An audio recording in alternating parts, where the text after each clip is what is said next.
All right, back to where we were. I think I stopped on I'll be punctual in my communication with clients, other counsel in the court, and honor scheduled appearances and will cooperate with other counsel in all respects.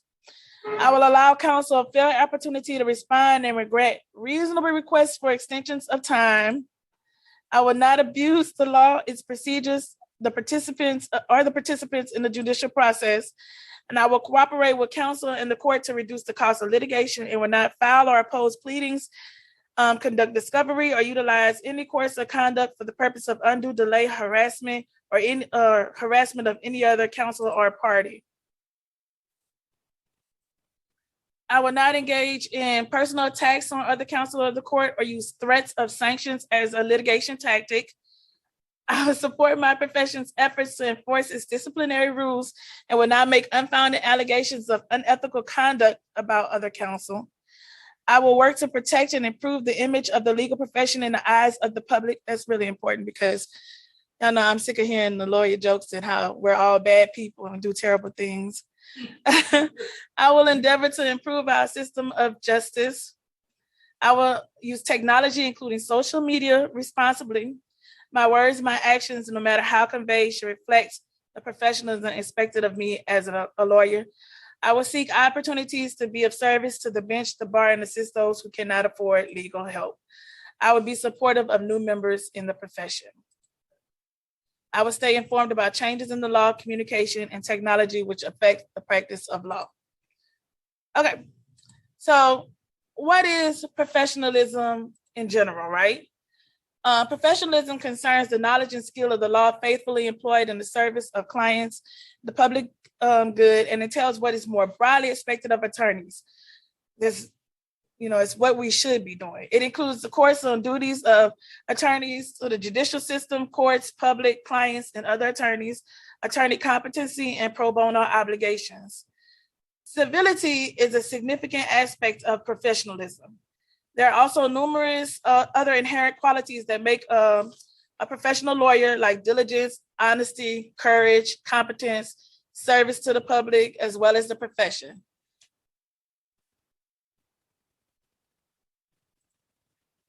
Now, a lot of times people get ethics and professionalism confused. So whenever I do one of these, I just go through a little brief difference between ethics and professionalism. So ethics is a minimum standard which is required of lawyers, while professionalism is a higher standard that you are expected to adhere to as an attorney. Generally, ethics rules tell us what we cannot do, and professionalism deals with what we should be doing. So professionalism, again, it's the ability to recognize ethical and professional dilemmas because they're kind of intertwined, but still, not the same. The ability to form sound judgments, the ability to prioritize values, and the ability to implement judgments will require cultivating personal and interpersonal skills and habits, communication, honesty, courage, and prudence.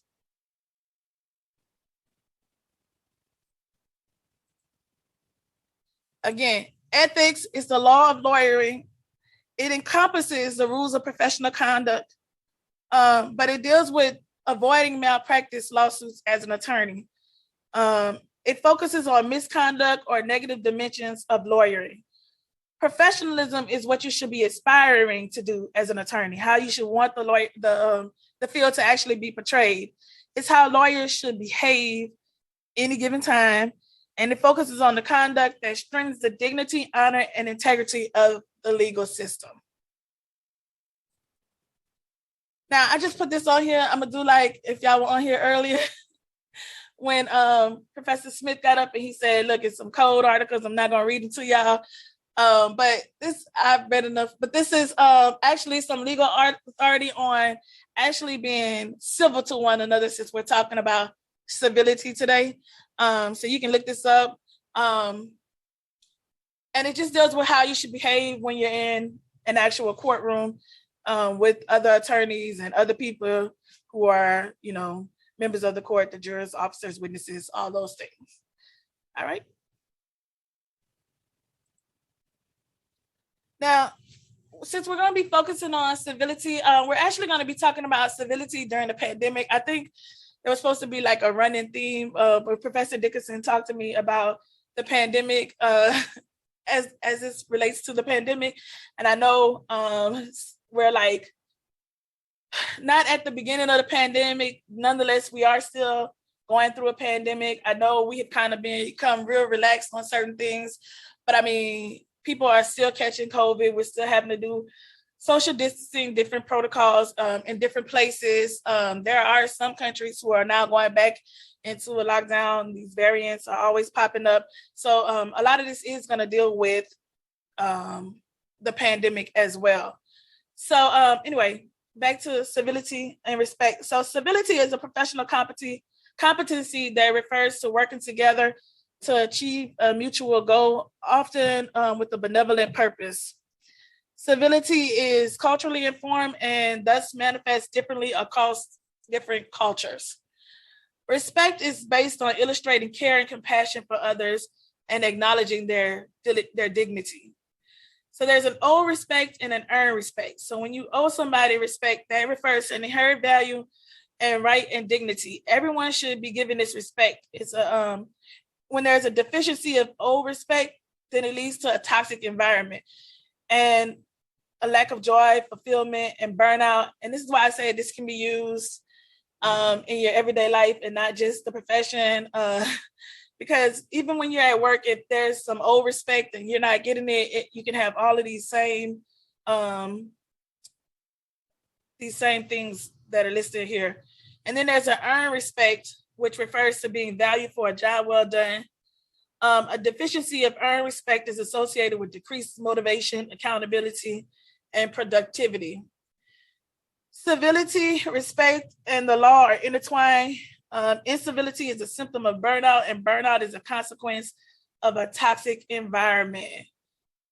So what does that lead to? When you're being incivil with each other, it leads to a lot of things. Like most people, if you ask them, they'll say, I'm tired of being a lawyer. I don't like it. And then there's some people who tell you why they don't want to be an attorney anymore. They'll say, I'm tired of dealing with the people, and a lot of the time it's just some back and forth between attorneys and things like that. And I was trying to find some good statistics to put in here.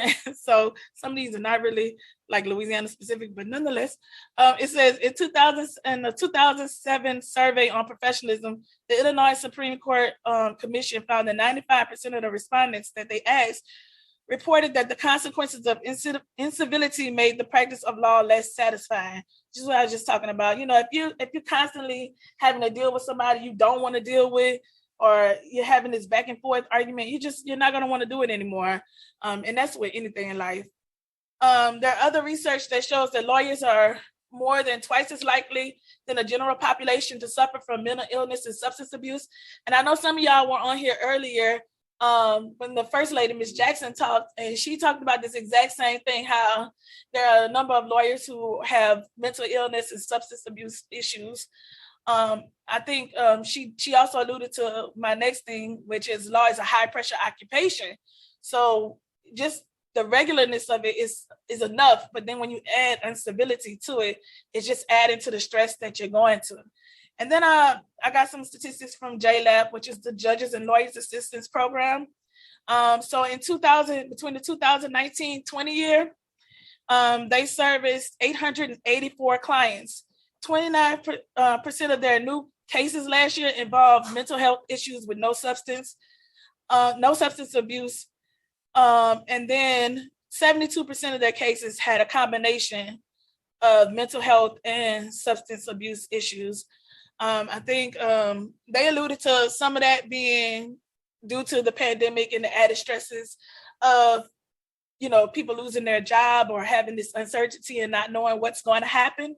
And so that just kind of causes you to have more stress and mental illness and things like that.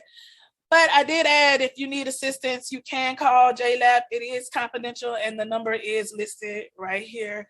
Of course, they have a website. So if you or somebody needs some help, some assistance, please go to them. It is free. It is confidential. All right. So during times of stress and crisis, such as the COVID-19 pandemic, We alter our usual behaviors as we enter survival mode. As attorneys, we may experience uncertainty, loss of control, decreased competency, whether that's real or perceived, and loss of connection due to physical distancing. There may also be additional pressures outside of work. The overall increased stress levels may augment burnout, moral distress, compassion, fatigue, frustration, heightened risk of incivility within the workplace.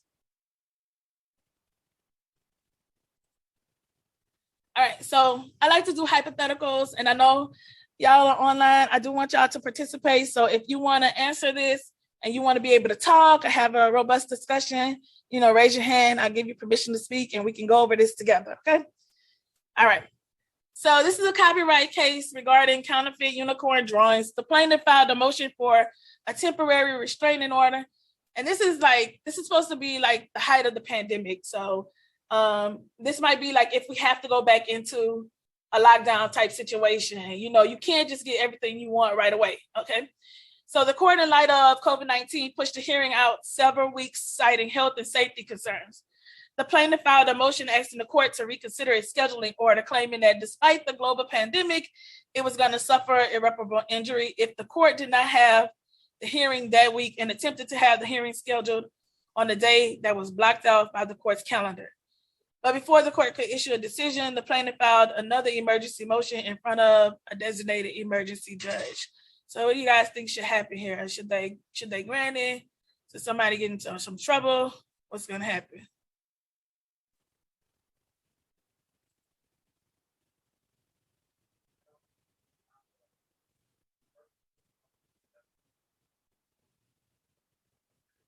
Mm-hmm.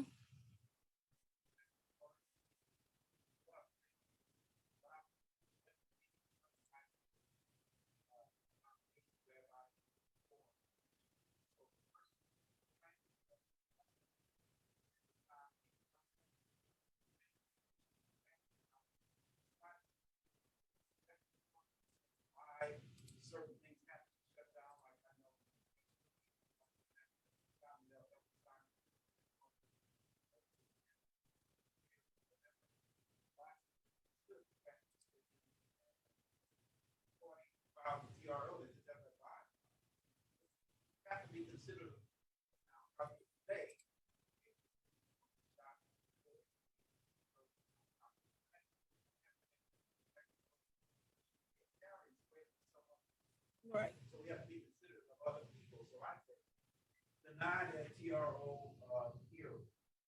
Okay, so the guy that's present in the room said that first off, there's probably an executive order in place that says that there can be some granting of extension of times in these type of situations that you probably want to look at.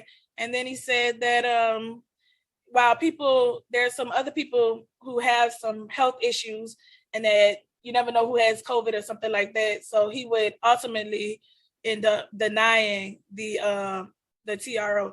Do you think that the guy should get into some type of trouble for trying to go around the original judge?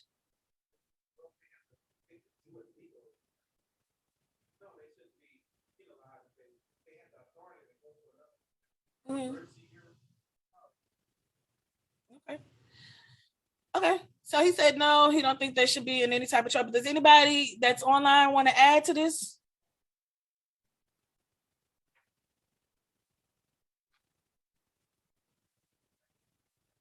Oh, okay. Thank you.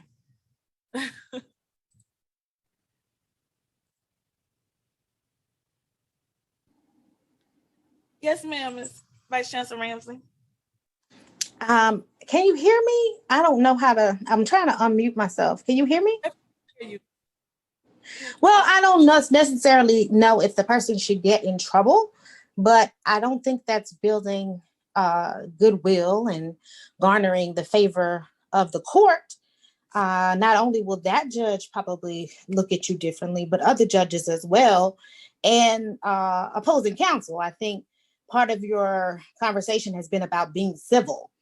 And that certainly may be legally okay, but it's not very civil on the part of the attorney.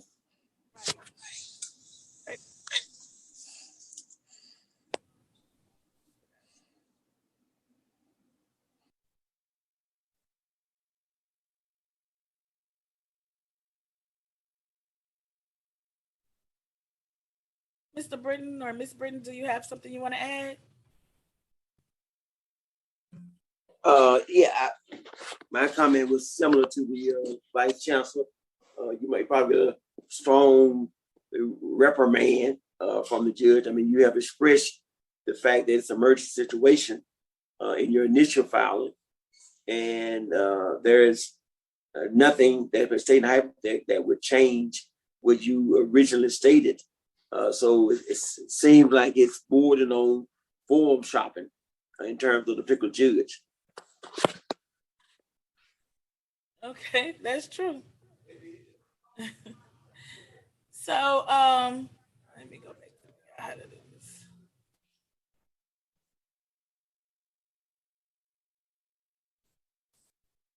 Okay, so this is actually this is one of the ones that is actually a what did I do? Okay, this is actually one of the ones that's actually a real case. So in this case, um, the court actually admonished him for being, selfish and uncivil during these times, and that it wasn't really a true crisis, that he actually needed emergency assistance. They talked about how millions of people, thousands of people, hundreds of thousands of people have caught COVID, hundreds of thousands of people have died, millions of people have lost their job, and this isn't something that's a true emergency. If it can wait, why not just be civil to each other instead of trying to find ways to hurt each other or harm each other or go around the system, instead of just being civil to each other and trying to work with each other and making sure that things get done in a safe and timely manner. So yeah. All right. So this is another one. So basically right now we're in a time where everybody is kind of working remote and doing things from the house. And I know this can happen if you're not just doing things remotely, but it's probably going to happen a little bit more now because people are being a little less careful since they're working remote. But one day you receive a telefax of a memo written by plaintiff's counsel in a lawsuit which you're defending. Without reading the substance of the memo, you realize two things. The memo lays out the plaintiff's trial strategy, and it was faxed to you by mistake. So what do you do with this memo? Call a lawyer.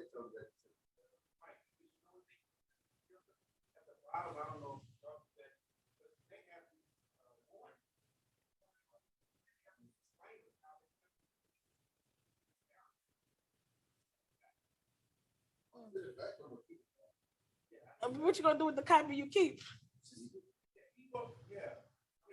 My own. If I can, the information that's in it. What's the purpose of sending it back if you're gonna use the information to your advantage? I mean, if they have to send it back. Yeah, I mean, if the rules I have to send it back, I'll send it back. At the bottom of it, it has a disclaimer that says that I disagree. Okay, what do you? I think you shred it and you let people holding counsel know that after received by mistake, you get credited. Okay, so they're They different. already have a copy of it. There's no need to send it back. That's how you got it, by fax. Okay. So there are different opinions in the room, just for those who cannot hear online. So somebody says that you have to send it back. Somebody says that you notify opposing counsel, you send it back, but you keep a copy so that you can use that copy for yourself. And then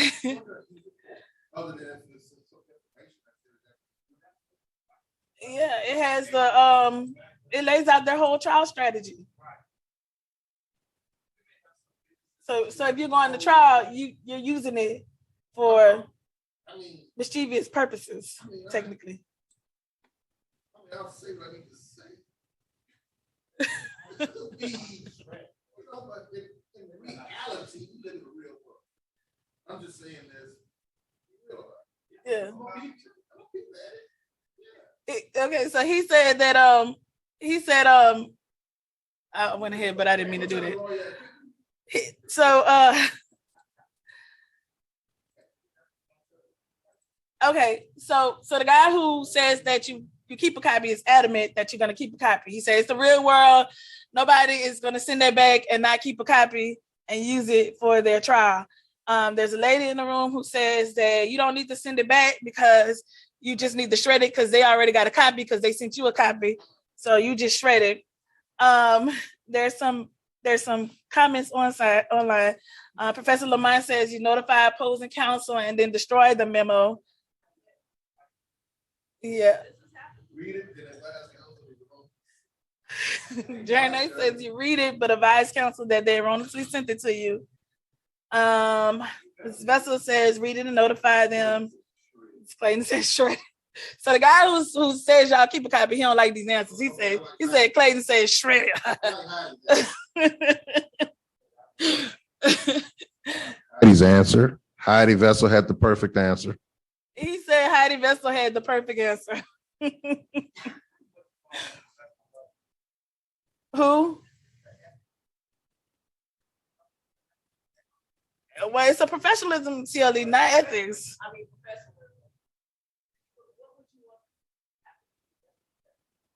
professionalism.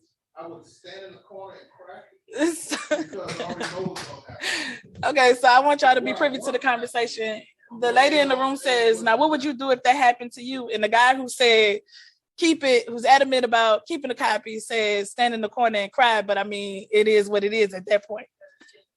I will. Mr. Rogers says he's with the guy in the room. It's the real world. I'm going to print it and keep it. Well, I think if you're not supposed to read it, but here's the thing.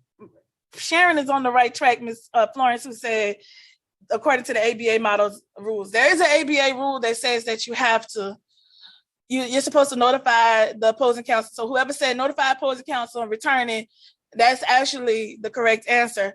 But more importantly, there is an actual professional rule of conduct from Louisiana that actually says basically the same thing. It's rule 4.4, which says that you are supposed to notify opposing counsel and then shred or return the document to them. But you're supposed to notify them before you actually read the document. It definitely happens all the time. So if the document is 10 pages long, would you read the entire document before you return it? But we know what you're doing. We know you keeping the document, so it don't matter how long it is.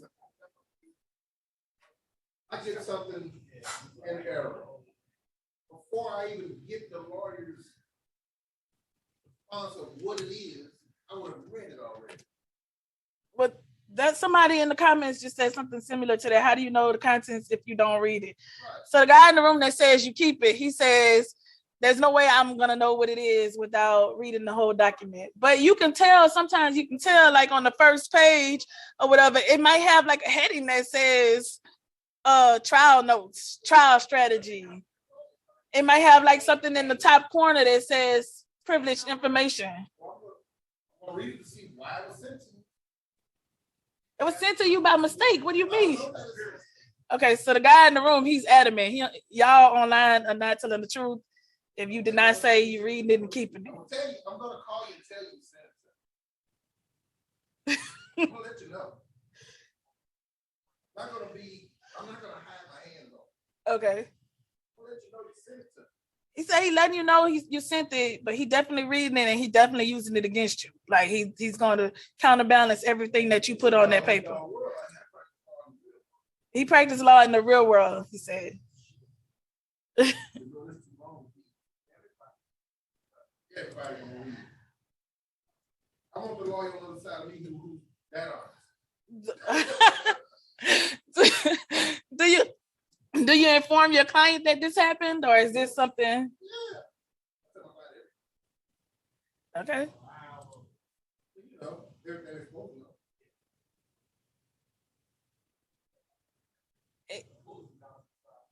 That might put you out.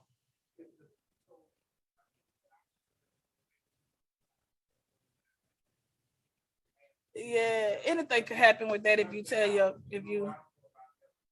Yeah. So would your answer be different if it was attorney-client privilege materials that you were inadvertently provided in response to a document request? I would, again, Okay, we know your answer is not going to change. Okay, his answer doesn't change.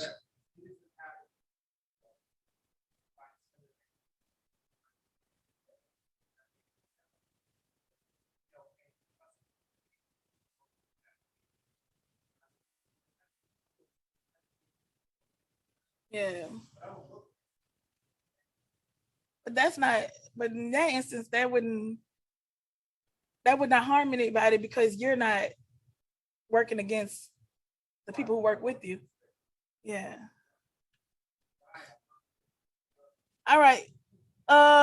Would anybody's answer change if this came to you in response to if you're going through it's a document request, like you sent them a request for discovery and they sent you this in that request for discovery by mistake, and they sent you everything but this was in there and it shouldn't have been in there.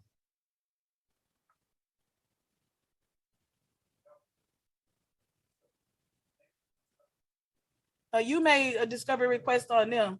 Oh, I got it. And then they accidentally included this in there. Yeah.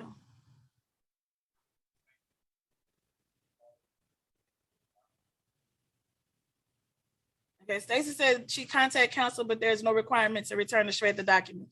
Okay, so for this, she's asked you can unring the bell. Oh wait, that one took fast. You can't unring the bell. They assume you're ready. Probably want to settle. No matter what you do. Okay, that might be true. Well, everything is exchanged, but that doesn't mean that their whole trial strategy, like what they're gonna be saying, what they're gonna be questioning, how they're gonna do all of that. That's it's not the same. You can't unring the bell. As far as sharing. Okay. But you can't unring the bell. Okay. And they have compromised. The keeper of the document just built his whole case on who said that? On Joseph Long's comment that you can't unring the bell. He's definitely not, he doesn't care what happens. He saw it at this point. He's not sending it back. He said you better get another strategy because he's coming. Okay. So the person, let's see, Stacy Thomas is correct. Under the ABA rules, when it's during the discovery phase and they send it to you by mistake, there is no obligation to actually return the documents. Okay, picture this. They don't like the fact that I've read it. Okay. They write the bar Mm-hmm. say, I compromised their case by reading confidential information by mistake. Mm-hmm. My response to the bar is going to be,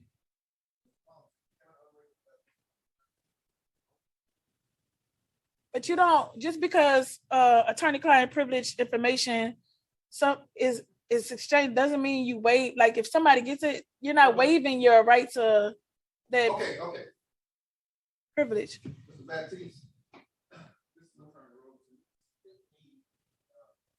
information in other responses. How would I know that unless I read it? Put the mic on and see so that the people can hear you when you're talking. I think they can hear you better if you have a mic on. If I sent you, Mr. Baptiste, information saying that I've received in discovery responses some information that I believe you may think is privileged, how would I know that unless I read it? So in order for me to comply with what you say the ABA rules are, I have to read it. I don't know what it is. Because you're going to those documents. So once I read it, the other lawyer is going to automatically know without me saying another word that his case is compromised. Okay, and that's what Mr. Long just said. He said that the guy, I don't know if you guys can hear him. I did give him the mic, so you heard him. You can hear him? Yeah, we heard him. Can I respond? Okay, go ahead. Yes. I think it's fairly simple. All of us been practicing probably for an extended period of time. If I start reading anything, if I get into paragraph 2 or paragraph 1 still of it, you know where it's going, or you have an idea, of where it's going. When you know that it appears to be either attorney confidential information, or not confidential, excuse me, attorney-client privilege, or any privilege that falls underneath the ABA rules of model conduct. At that point in time, the rule says that you are to notify. You ain't gotta like it, but like Koshaneke said, if it's 10 pages and you realize in page 1 early that it's not for you, then you don't supposed to read the rest of the 9. And you just simply reinform. Now, everybody's correct. You can't unring the bell. It is what it is on that point. But then sometimes you also have to keep in mind that there are attorneys who will use that as a strategy to get you to go somewhere else. And you're, like you said, I'm gonna use it against them. And then you find out, you get there and you're using something that is incorrect because they got you off onto something else. So that's it.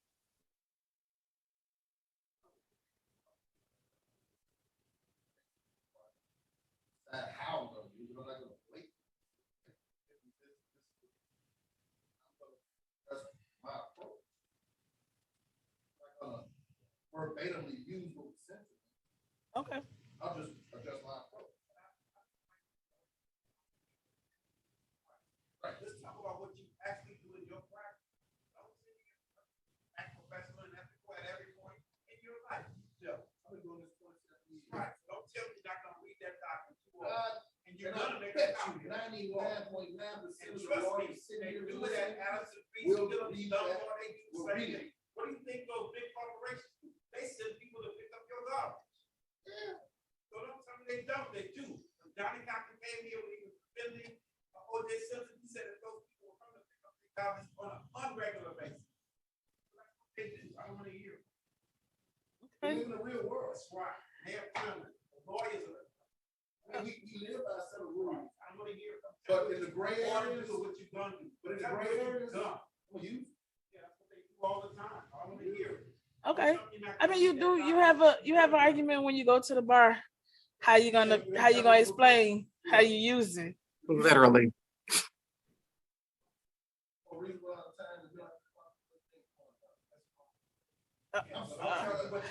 Look, I don't know if that's good advice, you guys. What he just said. I don't know if you guys can hear him, but he said if you've been practicing a while and you don't have bar complaints against you, you ain't doing nothing. I don't know if that's good advice. I mean, that's not advice. It's just a fact. So Miss Florence, do you have anything else you want to add before I? No, the rule's the rule. If you ain't gonna like it, let's go. That is true.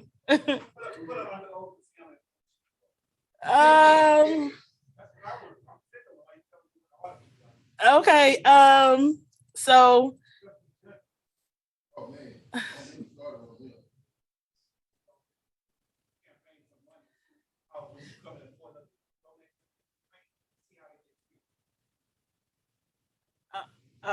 He's an expert.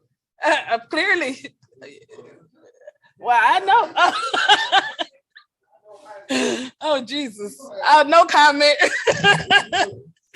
The next hypothetical, it says a good friend of yours is representing the plaintiff in a case in which you represent the defendant. He calls you and asks you to agree to a continuance because he's overloaded with work. He's homeschooling his kids due to this pandemic. He just simply cannot get prepared in time. What are we doing? Are we giving him some grace? Are we not giving him grace? As a point of professional courtesy, it could have been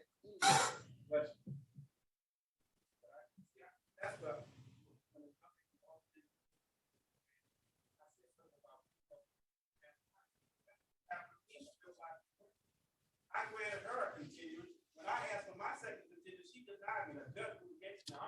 Let me ask you a question. Why your example had to be related to a woman? Because this is the actual case. Well, this could be a man. Men do the same thing. Yeah, I understand, but I'm taking risks right now to the family court.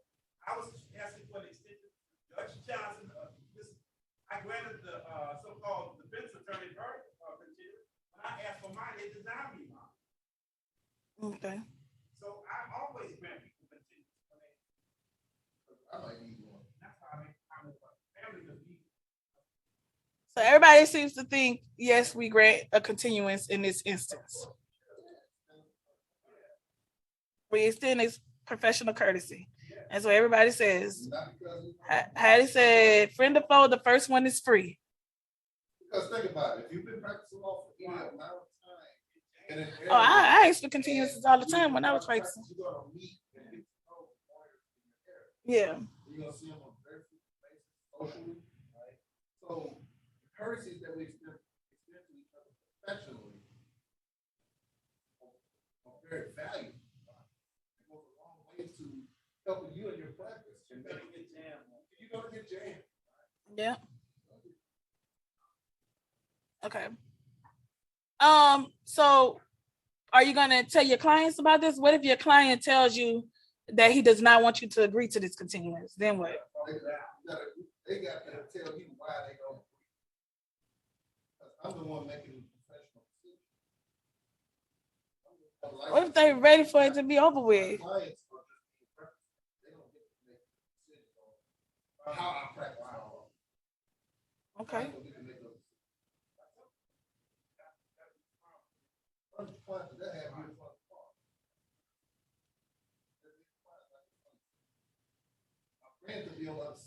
So you did all of that and your client still says no. Oh, okay. So y'all just gonna get rid of y'all clients that easy. I would give it $1 million case if I felt that. I will.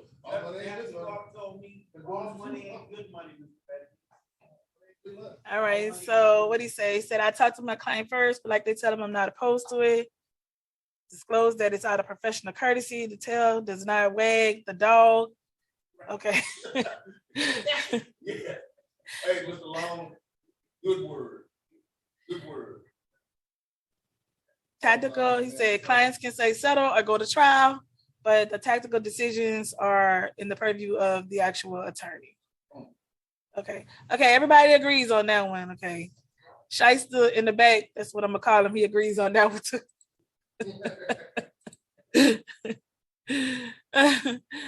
All right, so we don't really need to talk about these, but I was gonna say, does the reason for the request matter? What if the father recently passed away and he has to leave town and the judge is gonna grant it anyway, but everybody's gonna grant it, so that doesn't really matter at this point. All right.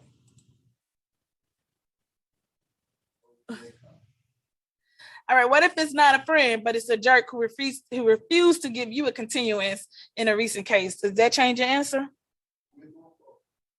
What if you don't know him and you never expect to litigate a case against him ever again? Does any of that change your answer? Are you gonna give him one even though you just went through all that about how the lady wouldn't give you one?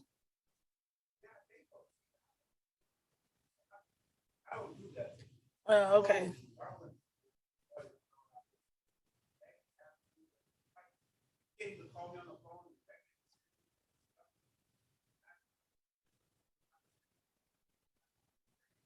About 10 years ago, I had a case in that. Put your mic on. The lawyer was adamant, didn't want to give it. He got to court and got something at his office that he needed to present.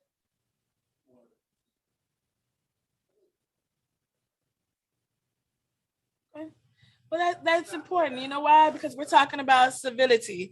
And so if you're giving him continuances, even though they're being mean to you, that is the right thing to do. So Mr. Long is correct. He said the most valuable thing that you have is your reputation. Bad behavior on your part will not bait me into being a jerk. That is a good attitude to have because we're talking about civility and treating people correctly in this world. Gavin, I'm not sure if you're agreeing with Jernay or if you're agreeing with Mr. Long. I don't. Yeah, Jernay said no.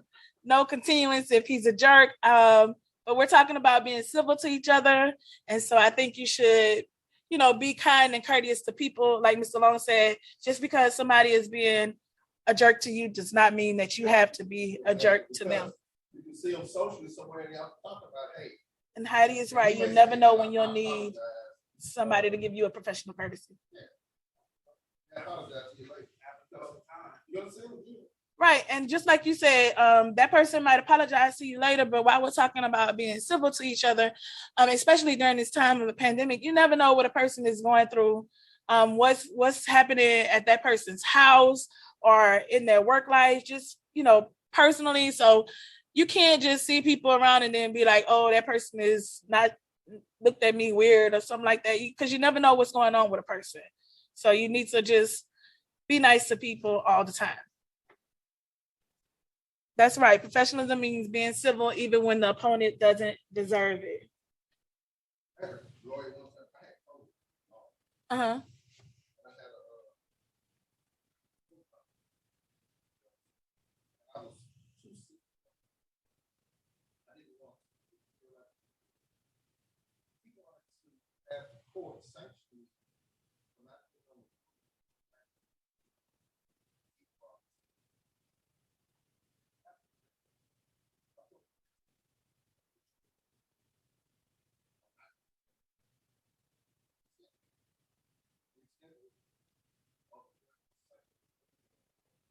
Yeah. But I don't want that lawyers bully me in the room because it's something holding something over my head.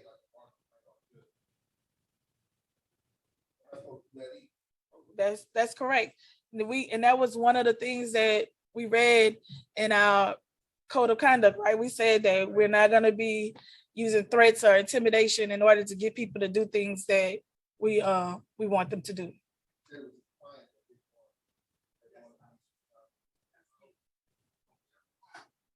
All right, so we're gonna finish up by talking about how we can enhance civility and respect during this pandemic and beyond. Practice self-care, sleep, nutrition, hydration, exercise. All of those things are going to help you build and sustain connected, compassionate, and respectful relationships. Be mindful of our interactions. We're all in this together. Where many of us are working in very, very uncomfortable situations right now. I mean, some of us are working in our houses where our kids are there all day long. I'm saying our kids, but it's just a very uncomfortable situation. But we have the same goal of providing quality legal care. We want to focus on empathy, compassion, and be mindful of how our behaviors might impact others. Like I said, you never know what somebody is going through. So you want to practice compassion. Reflect on our professional calling. Like, why did you get into this? Did you get into this so that you can get, rich, or did you want to have like some type of sense of purpose in the things that you were doing? Okay. So guys in the back are like, not me.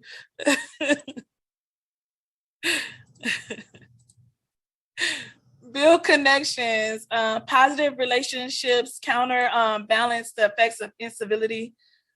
Zoom rooms, FaceTime, phone calls, and other communication channels, they support connections. I know, you want to be face-to-face with people, but sometimes you just can't. So just get on Zoom. Foster non-work endeavors.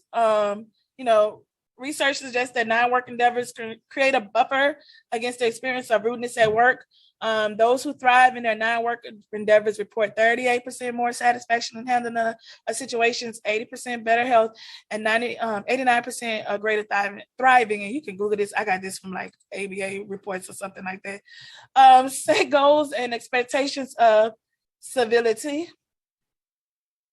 What else? Be direct and respectful in your communication. I just had this conversation with somebody yesterday. When you're talking to people, you want to talk to people how you want to be talked to in every situation, especially in a work situation. Just be professional and courteous. You don't have to be rude or yell at people to get your point across. You want to be an active listener so that when you respond, it's an appropriate response. And then be the change that you want to see. Role model civility and respect. Make sure that people can see you being a civil person or being respectful, and then they're going to start wanting to do that. Albert Einstein said, the world will not be destroyed by those who do evil, but by those who watch them without doing anything about it. Okay. All right. Let's see. I got one question. It says, should lawyers file dismissals based on abandonment when minutes fall through the crack, partially due to look, I know this is a hard one. I would say no. I don't know if a judge would basically do it if it's like in a pandemic. They may be like, look, we're in the middle of a pandemic. People have been sick. We've had like issues. We've had stays. We've had this, that, and the third. I don't know, but what you say, Shiesty? Should we do it?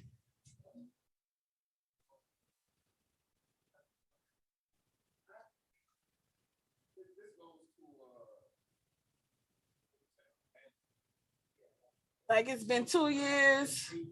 Yeah.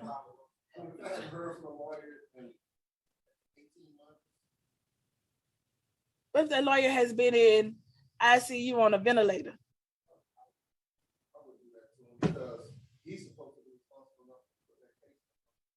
But I mean, when they go into a ventilator, that happens like emergent. He said he's supposed to be responsible enough to put the case in another lawyer's hands. But when you're sometimes, you know, when you have COVID, things happen really fast. Like you can just go to the hospital and then the next day. Okay. Okay.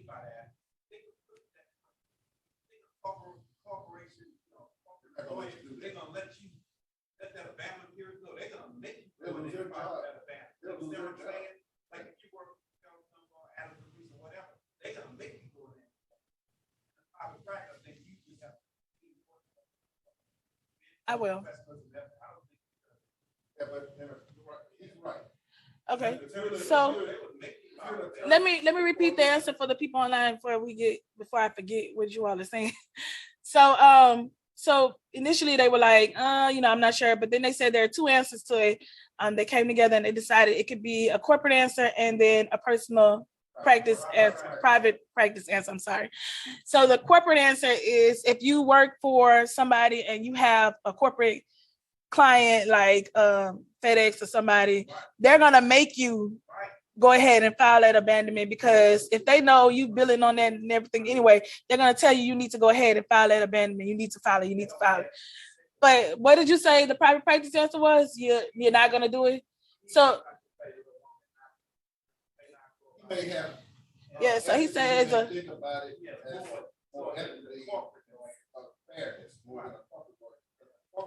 professionally. So he said that when you're doing private practice, you're gonna think about it on a more, professionalism kind of courtesy type of way, and you're gonna think about reaching out to them maybe, but not just filing an abandonment right away, especially if you don't know what's going on. You write them a letter. But it's kind of like if somebody doesn't answer your lawsuit within the time delays, you want to file a default, but then you try to reach out to them because the judges are going to be like, did you reach out to them before? They don't really favor defaults. So I'm thinking along those lines when it comes to abandonment, especially during the pandemic.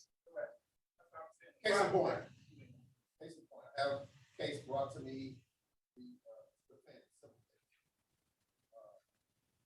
My answer is more than admit to say deny because I'm filing affirmative defense and exception. Mm-hmm. When I brought the lawsuit to me, I called the other lawyer.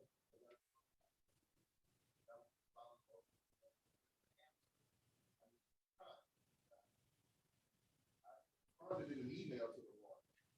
Yesterday I got, because I'm Mm-hmm. take me a little longer to get that done. I have a law firm working on the defense report.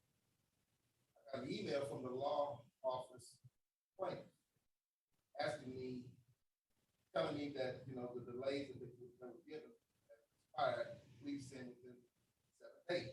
Send your body answer within 7 days. I don't courtesy email to me reaching out and saying, hey,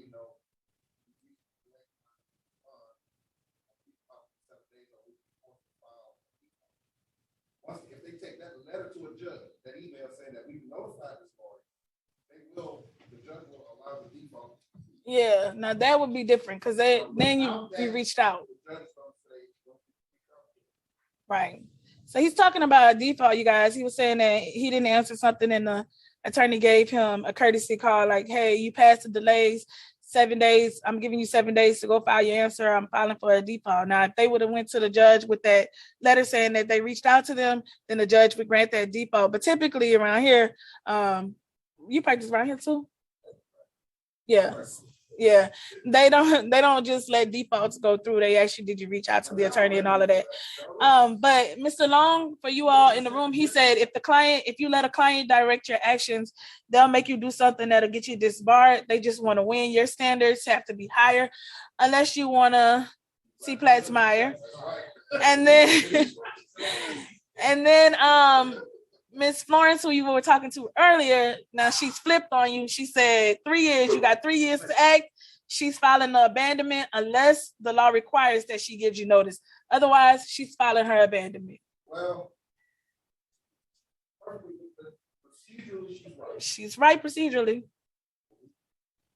Doing this in the real world, ain't gonna happen. Y'all just don't agree. He said in the real world flow, it does not happen like that. All right, well, that's been my time. I want to thank you guys. You've been great. I had a good time. We'll see you guys back here in a little while. Whoever is going to stay on for Professor Mason is going to come out and talk to you guys about legal research. And I'll be here. Thank you. Oh, thank you guys. Have a good day.